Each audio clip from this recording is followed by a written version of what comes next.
السلام علیکم۔ آج میں ایک ولی ہیں، ان کی ایک کرامت آج آپ سے شیئر کروں گی، اور وہ اللہ کے بہت پیارے ولی ہیں جن کا نام حضرت محمد علی حکیم ترمذی رحمۃ اللہ تعالیٰ علیہ۔ اس سے پہلے کہ میں ان کا یہ واقعہ آپ سے شیئر کروں، میں اس سے پہلے آپ کا ان کا تعارف تھوڑا سا بتاتی ہوں۔ یہ بہت بڑے ولی ہیں، اور حضرت امام ابو حنیفہ رضی اللہ تعالیٰ عنہ سے انہوں نے فیض حاصل کیا، علم کا فیض حاصل کیا، اور انہوں نے پلان بنایا اپنے دوستوں کے ساتھ کہ ہم کسی اور جگہ میں جا کے علم حاصل کر کے آتے ہیں، کیونکہ علم تو سفر میں ملتا ہے نا، تو وہ علم حاصل کرنے کے لیے سفر کر رہے تھے۔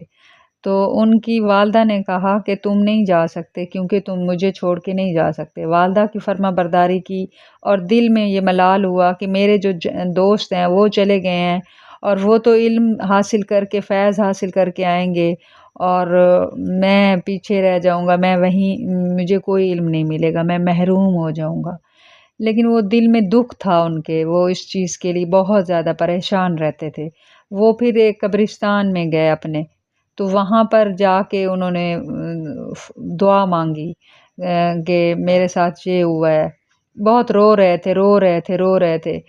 اولیاء کرام ہوتے ہیں نا قبرستان میں، اپنے بزرگ ہوتے ہیں، تو وہ انہیں کے پاس جا کے وہ جاتے ہیں جو ولی ہوتے ہیں۔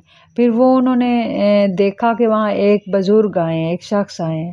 انہوں نے آ کے ان سے کہا کہ تم پریشان کیوں ہو رہے ہو، تم رو کیوں رہے ہو؟ تو اس نے اپنا بتایا کہ میرے ساتھ یہ معاملہ ہے۔ تو ان بزرگ نے کہا تم پریشان نہ ہو، میں تمہیں پڑھاؤں گا، تم میرے پاس آنا، میں تمہیں پڑھایا کروں گا۔ جب وہ 3 سال مسلسل ان کو پڑھاتے رہے تھے، اور وہ بزرگ حضرت خضر علیہ السلام تھے، اور یہ اس وجہ سے آئے تھے کہ انہوں نے اپنی ماں کی فرما برداری کی تھی۔ تو ماں کی فرما برداری کی وجہ سے حضرت خضر علیہ السلام نے ان کو اپنی علم دیا، فیض دیا، اور انہوں نے بہت سی کتابیں بھی لکھی حضرت حکیم ترمذی صاحب نے، محمد علی ترمذی صاحب نے۔ تو پھر انہوں نے کچھ کتابیں لکھی، تو اس میں سے ایک میں آپ کو واقعہ بتاتی ہوں۔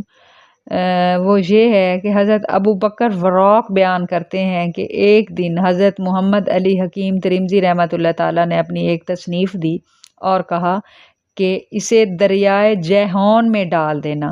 میں لے کر باہر آیا اور کتاب کو ذرا دیکھا، تو اس میں بڑے عمدہ حقائق اور نکات لکھے ہوئے تھے۔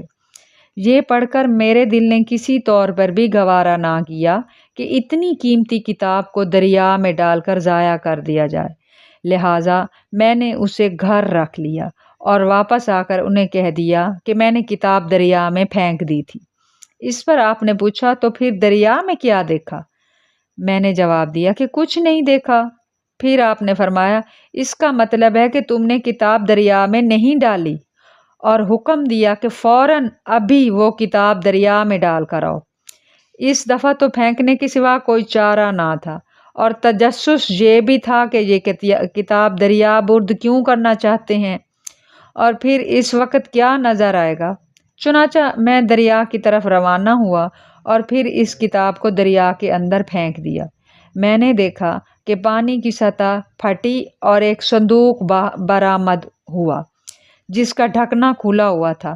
یہ کتاب اس صندوق کے اندر جا گری، اور پھر صندوق کا ڈھکنا بند ہو گیا۔ صندوق پانی کی تہوں میں روپوش ہو گیا۔ واپس آ کر میں نے تمام آنکھوں دیکھا حال حضرت علی حکیم ترمذی رحمۃ اللہ تعالیٰ علیہ سے بیان کر دیا، اور پھر عرض کیا یا شیخ، آپ کو عزت ذوالجلال کی قسم، یہ کیا ماجرا ہے؟ انہوں نے فرمایا اے فرزند، میں نے علم، مشائخ اور تصوف پر یہ کتاب لکھی تھی جس کا سمجھنا تمام عقلوں کے لیے مشکل تھا۔ میرے بھائی خضر علیہ السلام نے مجھ سے فرمائش کی تھی، وہ آہنی صندوق ان کے حکم سے آیا تھا، اور اللہ تعالیٰ نے پانی کو حکم دیا کہ وہ ان تک پہنچا دے۔ سبحان اللہ۔